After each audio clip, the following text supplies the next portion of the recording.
joining me on the news is a lawyer from Kenya, Martin Oloo. Thank you very much for joining us.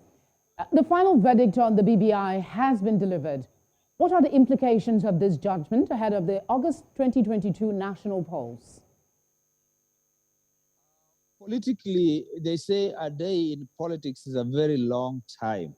So politically, you cannot write it off. As a matter of fact, what the Supreme Court has said is enough guidance for the president and his newly found friend Raila Odinga to actually find their way through parliament. They have been told the constitution can be amended. They have been told they can use an alternative route rather than the popular initiative. So really, this has a chance. And secondly, already there is a whole indication that the way the politics are being organized around assumes some kind of a coalition, assumes some kind of new dispensation, and that is a hope that they have.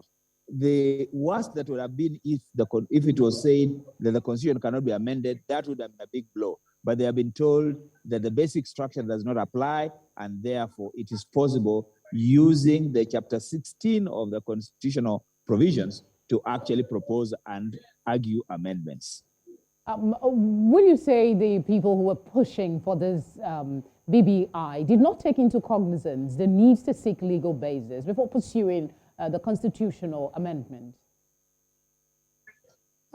They did. They sought legal advice. In fact, they might have sought too much of it, but there were also political interests. So that when you see some things that were being packaged into the BBI bill, you can read that somebody was unsighted on constitutional issues. For example, the issue about 70 constituencies and even naming where they would have to be allocated was a political move that was not backed to the legality, not constitutionality, because even the courts have said that was unconstitutional. So they had some advice, but they may not have listened to it, but they must have been taken over by more politics than law.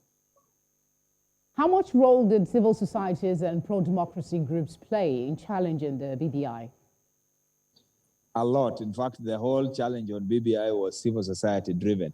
They told us that it was about the people, but it was not about the people. It was about the elites among civil society groups feeling that if this constitution was to be amended the way it was going to be amended, they were going to be excluded from perhaps certain benefits that we are looking at. So it was a backlash by even introducing certain issues such as that this constitution cannot be amended, it can only be amended through constituent assembly and popular. No, the constitution says by itself how it can be amended, and indeed anybody, including the popular initiative, parliamentary initiative, or any other mechanism as approved by the constitution can be engaged to find amendments, and validly so.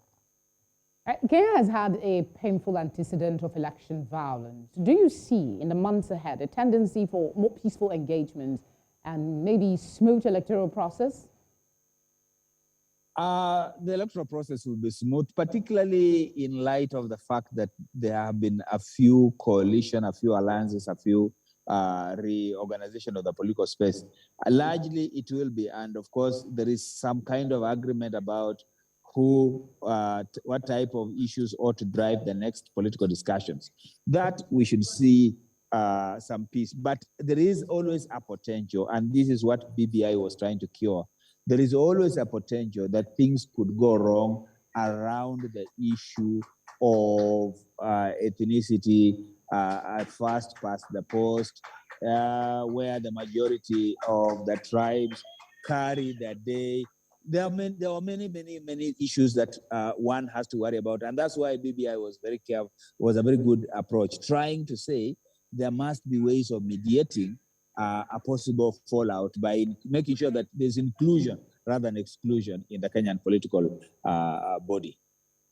The BBA task force, composed of eminent Kenyans, identified 9 key challenges of the country. Will the question of the BBI not leave recommendations of such legal minds wouldn't bring it to waste?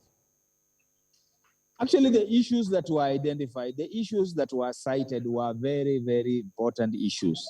As to how they were reduced into the constitutional bill, that is the nightmare. That a better job could have been done But perhaps I think that political interests took sway and legal advice and technical advice failed to convince what I would call the mandarins, or I would call the political players. So basically, it is what can go wrong when you put politics before technical, when you put a political interest before legal inputs.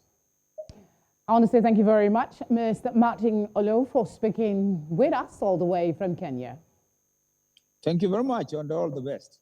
Thank you.